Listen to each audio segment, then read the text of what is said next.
We're talking to Ed Jovanovski, former NHL defenseman, now working for Panthers television for Bally Sports. Jovo, 11 points behind Tampa in the Atlantic, and they We're not looking that far, Kipper. Tampa's got 3 games in hand. So what is the sense in Florida? That they're still in it, that they can come back? Where's the attention now?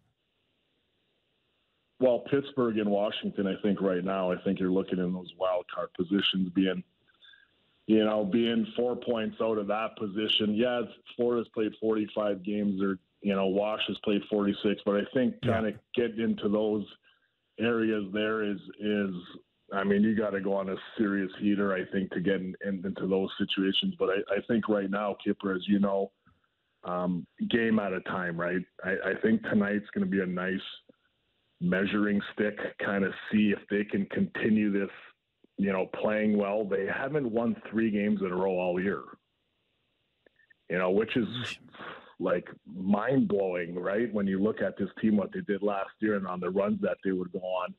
So trying to develop that consistency. But, yeah, looking into those wild card positions, kind of sneaking into those areas is something that, I know the guys are looking at. Just one more on before I go to you, JB. Just the big trade and how everybody spoke of it being a win-win. When the Panthers struggle, is that something that the marketplace would go back and revisit? Is that talk amongst the hockey people down there? I know what it would be like in Canada to revisit that on the struggles of Florida and Calgary. So what is the narrative off that blockbuster trade that ultimately landed you guys Matthew Tkachuk?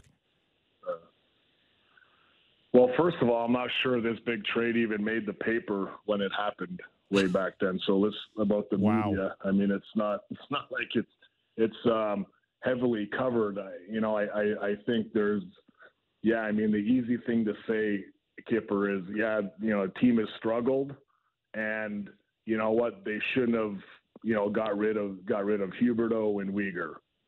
Yeah, it's kind of the easy cop-out thing to do. I think if this trade was there again to be made, I think Bill Zito pulls the trigger. It's up to the guys, too, to come out and perform. They just didn't perform early on, and things were snowballing. You just couldn't get out of a rut.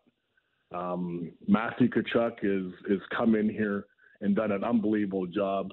I don't need to go over his numbers, but what he does also is kind of, drag the boys into the fight. And this team gets in the playoffs. I'm curious to see kind of what his game, how this team will transform in the playoffs, because he's that type of player that I think is well suited for the playoffs. And frankly, I think, you look at the last couple of years, there wasn't much fight, on the front end by the guys, specifically the guy that they moved. It wasn't, in the playoff time, as you know, your star players get checked a little bit harder, and you got to fight through that. And I like Matthew Tkachuk in that position.